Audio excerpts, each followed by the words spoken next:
Telêmaco reconhece o pai. Aproximando-se da terra firme, os companheiros de Telêmaco dobraram a vela e fizeram descer o mastro, remando até chegarem ao ancoradouro. Atiraram para fora os pesos de pedra e ataram as amarras. Desembarcaram depois na praia, preparando a refeição e misturando o vinho. Depois que afastaram o desejo de comida e bebida, disse-lhes o prudente Telêmaco: Continuem agora na nau até a cidade. De minha parte, irei até os campos visitar os pastores. À tarde, depois de ter passado em revista minhas terras, descerei à cidade. Mas Teoclímeno ficou sem saber o que fazer. E eu, querido filho, para onde irei? Em que palácio dos que regem Ítaca rochosa deverei apresentar-me, ou irei diretamente para sua casa? Em outras circunstâncias, disse Telêmaco constrangido, eu o convidaria para nossa casa, pois lá não falta aquilo de que um hóspede precisa, mas com aqueles insolentes todos em casa. Enquanto Telêmaco falava, voou do lado direito uma ave, um falcão. Nas garras segurava uma pomba, que depenava deixando cair as penas no chão, entre a nau e o lugar onde estava Telêmaco. Teoclímeno de imediato apertou a mão de Telêmaco e disse: Telêmaco, aquela ave foi uma ave de agouro. O que os deuses querem dizer-lhe é isto: não há linhagem em Ítaca com mais realeza que a sua. Será poderoso para sempre. Lembrando-se do que lhe dissera Atena quando pela primeira vez lhe apareceu, disfarçada de mentes, Telêmaco respondeu: estrangeiro, queiram os deuses que assim seja. Você ficaria sabendo o que é amizade e de mim receberia muitos presentes. Depois se voltou para Pireu, seu fiel companheiro. Pireu, filho de Clítio, é você que sempre em tudo me obedece. Leve agora este estrangeiro para seu palácio e mostre-lhe amizade e estima até minha chegada. Respondeu-lhe então Pireu: Telêmaco, mesmo que aqui fique muito tempo, dele tratarei eu bem, pois não nos falta com que acolher um hóspede. Assim falando, embarcou na nau e ordenou aos companheiros que embarcassem também e soltassem as amarras. Eles embarcaram depressa e sentaram-se aos remos. Telêmaco calçou nos pés belas sandálias e pegou na lança, que estava no convés da nau. Soltaram as amarras. Largando, navegaram para a cidade, como lhes tinha sido ordenado. Telêmaco ficou vendo-os partir.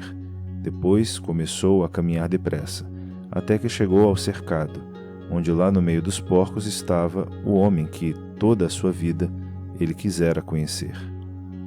Enquanto isso, no casebre, Ulisses e o porqueiro tinham feito fogo, ao nascer do sol, depois da partida dos pastores com as varas de porcos. Em torno de Telêmaco, saltaram os cães, que lhe fizeram uma grande festa quando chegou. Ulisses percebeu que os cães saltavam, ouviu o som de passos. Logo disse ao porqueiro: Eumeu, deverá ser um companheiro seu que se aproxima ou outra pessoa conhecida, visto que os cães não ladram, mas saltam ao seu redor. Ouço o som de seus passos. Não acabara ainda de proferir a palavra, já seu filho se encontrava na soleira da porta. O porqueiro levantou-se, espantado, e de suas mãos caíram os recipientes nos quais estava misturando vinho. Foi ao encontro de Telêmaco, beijou-lhe a testa, os lindos olhos e ambas as mãos. Dos olhos vertiam lágrimas abundantes. Como um pai que afetuosamente abraça o filho que chega de terra estrangeira após uma ausência de 10 anos. Filho único, filho querido, que muitas preocupações lhe dera. Assim o porqueiro abraçou Telêmaco, beijando-o repetidamente, como alguém que por milagre escapara da morte. Chegou Telêmaco, luz doce. Nunca pensei voltar a vê-lo, desde que decidiu partir para Pilos. Mas entre, querido filho, para que possa olhar bem para você, agora que chega de terras estrangeiras. Telêmaco riu e disse: Não fique assim nesse estado. Correu tudo da melhor maneira. Agora vim aqui primeiro para ouvir de sua boca se no palácio permanece ainda minha mãe ou se já casou com um dos pretendentes. Não duvide, disse Eumeu, ela permanece de coração dorido em seu palácio, e, desesperadas, se desgastam as noites, mas também os dias enquanto chora. Assim falando, recebeu dele a lança. Telêmaco entrou, transpondo a soleira de pedra. Ao entrar, do assento se levantou o mendigo que lá estava. Mas Telêmaco o conteve e disse: Fique sentado, estrangeiro. Nós vamos aqui sentar-nos. Fique aí tranquilo. Assim falou, e Ulisses, recuando, voltou a sentar-se. O porqueiro já tinha preparado um assento para Telêmaco, pondo por cima uma pele de ovelha. Colocou em sua frente um prato de carnes e pôs o pão em cestos. Misturou o vinho numa taça. Depois foi sentar-se diante de Ulisses. Lançaram-se as iguarias que tinham em sua frente, e, quando afastaram o desejo de comida e bebida, Telêmaco dirigiu a palavra ao porqueiro. De onde chegou este estrangeiro? Como o trouxeram os marinheiros a Ítaca? Vou contar-lhe tudo, disse Eumeu. Ele declara ser originário de Creta e diz ter vagueado em grandes errâncias pelas cidades dos mortais, pois um deus assim lhe fiou esse destino. Fugiu da nau de certos trespócios para meu casebre. Ponho-o em suas mãos. Faça como entender, pois ele se declara seu suplicante. Mas Telêmaco disse: Eumeu, como poderei eu receber o estrangeiro em minha casa? Posso dar-lhe capa e túnica, assim como uma espada de 2 gumes e sandálias para os pés. Providenciarei o transporte para onde seu coração queira ir, mas o melhor é ele ficar aqui com você no casebre. Trate você dele. Mandarei as roupas e toda a comida, para que ele não constitua sua ruína. Não posso permitir que ele venha ao palácio, por causa da insolência dos pretendentes. Receio que zombem dele. Isso seria para mim penoso. Falou-lhe então Ulisses: Amigo, ao ouvi-lo sinto qualquer coisa a devorar meu coração. Tais são as vergonhas que, segundo diz, os pretendentes praticam no palácio, à sua revelia, sem respeito pela pessoa que é. Diga-me se deixa subjugar de bom grado, ou se é detestado pelo povo, por terem ouvido o oráculo de um deus, ou se censura alguma coisa a seus irmãos, em cuja defesa um homem confia, mesmo que tenha surgido um grande conflito. Mas eu, em seu lugar, preferiria morrer assassinado em meu próprio palácio a contemplar atos tão vergonhosos, como hóspedes sendo maltratados, vinho sendo desperdiçado e pão sendo devorado sem mais nem menos, de forma ilimitada. Não é o povo que, pelo seu ódio, me causa dificuldades, ó estrangeiro. E nada tenho a censurar a irmãos, pois não os tenho. É que, deste modo, individualizou Zeus nossa linhagem. Arcésio gerou Laertes como filho único, e Ulisses foi filho único de seu pai, e eu sou filho único de Ulisses. Mas quase não conheci meu pai, pois ele me deixou quando nasci e partiu para a guerra. Até hoje não regressou. Por isso é que tenho agora inimigos incontáveis em minha casa. Todos os príncipes que regem as ilhas próximas daqui e todos os fidalgos de Ítaca fazem a corte à minha mãe e devastam minha casa.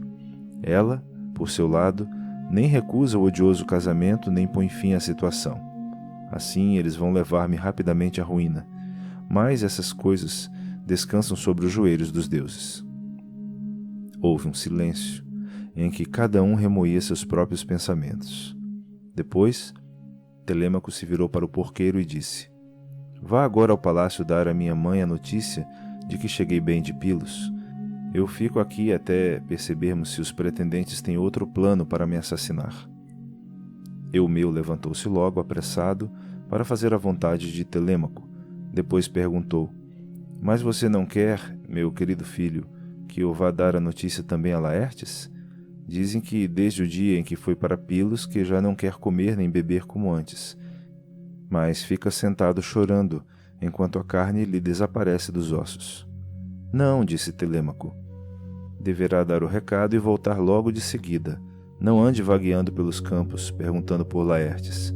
Diga antes à minha mãe que mande uma serva rapidamente e em segredo. Ela levará a notícia ao ancião. O porqueiro preparou-se para partir, pegou as sandálias, calçou-as e pôs-se a caminho da cidade. Não passou despercebido a Atena que Eumeu se afastara do casebre. pois logo se aproximou na forma de uma mulher alta e bela. Colocou-se de pé à entrada do casebre, visível apenas para Ulisses.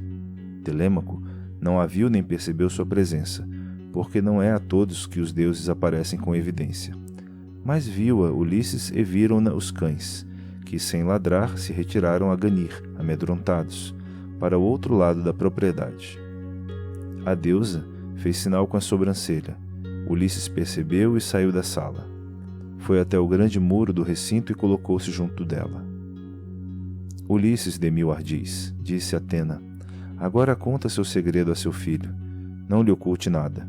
Depois de planejarem a vingança sobre os pretendentes, devem ir para o palácio. Não estarei longe de você, pois, de minha parte, estou preparada para a matança.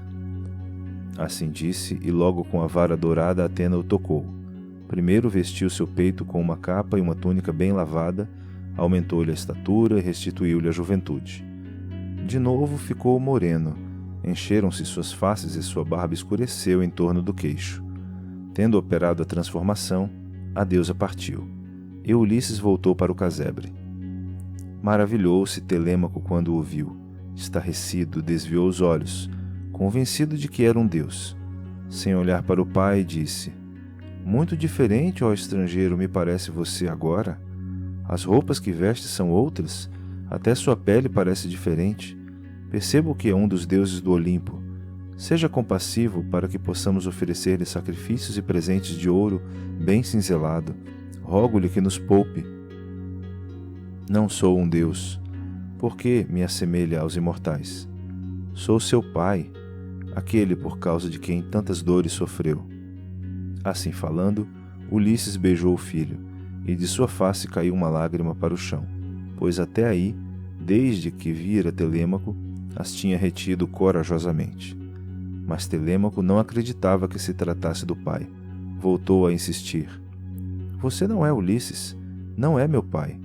É um deus que me enfeitiça, para que depois eu chore e sofra ainda mais. Não há homem mortal que consiga tal proeza, de se transformar como você fez. Ainda há pouco era um velho, vestido de farrapos, agora parece um deus? Respondendo-lhe, assim falou o astucioso Ulisses. Telêmaco, não lhe fica bem pasmar dessa forma. Tem seu pai de volta. Para este lugar nunca virá mais nenhum Ulisses. Esse homem sou eu. E, depois de muito sofrer e vaguear, chego à minha pátria no 20º ano depois que parti. Tudo isso é obra de Atena, que me dá a forma que entende, pois é capaz de fazer de mim um mendigo, ou então de me transformar num jovem com belas roupas em cima do corpo. É tão fácil para os deuses enaltecerem ou rebaixarem um homem mortal? Assim falando, sentou-se, e Telêmaco abraçou o nobre pai, chorando e vertendo lágrimas. E do coração de ambos surgiu o desejo de chorar. Gemeram alto, seus gritos eram mais agudos que os de corvos marinhos ou abutres de garras recurvas, a quem os lavradores roubaram as crias antes de crescerem suas asas. Assim, deploravelmente dos olhos derramavam-lhe as lágrimas. E a luz do sol iria se pôr sobre o seu pranto, se Telêmaco não tivesse subitamente falado ao pai. Com que nau, querido pai, o trouxeram os marinheiros para Ítaca? Quem, disseram eles que eram, pois não me parece que tenha vindo a pé. Disse então Ulisses: pois para você, meu filho, direi toda a verdade. Trouxeram-me feácios, famosos por suas naus, que dão transporte a quem lhes pede. Sobre o mar me transportaram enquanto eu dormia. Deixaram-me em Ítaca com os esplêndidos presentes que me tinham oferecido: bronze, ouro e vestimentas tecidas. Esse tesouro está guardado numa gruta por vontade dos deuses. Estou aqui devido aos conselhos de Atena, para que tratemos da chacina dos inimigos. Diga-me então o número dos pretendentes, para que eu saiba quantos são. Só depois é que poderei perceber se seremos capazes de lhes fazer frente sozinhos ou se precisaremos de ajuda de outros. Telêmaco, em sua prudência, respondeu: ó pai, seria impossível 2 homens combaterem contra tantos, pois os pretendentes não são 1 dezena, nem 2 dezenas, mas muitas mais. Depressa saberá seu número. De Duliquio são 52 jovens, e para servi-los trouxeram ainda 6 escudeiros. De Same são 24 homens. De Zacinto são 20 jovens. Da própria Ítaca são 12, todos eles nobres. Além disso, no palácio estão ainda o arauto e o poeta, assim como 2 escudeiros, peritos em trinchar carne. Se enfrentarmos todos eles dentro do palácio, receio que sua vingança se torne muito amarga. Diga-me, portanto, se consegue pensar em algum aliado que nos possa ajudar. Temos 2 aliados, disse Ulisses, que serão suficientes para nós: Zeus e Atena. Respondeu-lhe então Telêmaco: excelentes são esses 2 aliados que você refere, mas é nas nuvens mais excelsas que tem seu assento. Eu me referia a aliados entre os povos vizinhos. Ulisses sorriu para o filho. Pode ficar descansado, que não será durante muito tempo que esses deuses se manterão afastados. Quando entre nós e os pretendentes à força das armas for posta à prova em nosso palácio. Agora é assim que faremos as coisas. Você volta para casa logo ao surgir da aurora. Mais tarde, o porqueiro me levará para a cidade. Terei o aspecto de um mendigo desgraçado e idoso. Se os pretendentes me desconsiderarem, aguente o melhor que puder, mesmo que me maltratem e me arrastem pelos pés ou me atirem coisas. Se vir isso, aguente. Para o que lhes deve dizer para parar a loucura, convencendo-os com palavras, mas o mais certo é eles não lhe darem ouvidos. Agora, outra coisa muito importante. Assim que for possível, sem ninguém ver, deverá retirar da sala todas as armas de guerra e guardá-las no recesso da câmara mais alta do palácio. E quando os pretendentes derem pela falta e o questionarem, deverá responder-lhes com palavras inocentes, dizendo que as tirou com medo de que, embriagados, eles se magoassem uns aos outros no meio de alguma rixa. Sobretudo, não se esqueça disto: ninguém pode saber quem eu sou. Ninguém pode saber que cheguei, nem Laertes, nem o porqueiro, nem nenhum dos servos, nem mesmo sua mãe.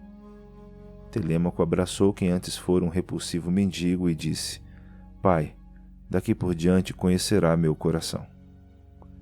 Nesse meio tempo, chegou a Ítaca a nau bem construída que Depilos trouxera a Telêmaco e todos os companheiros.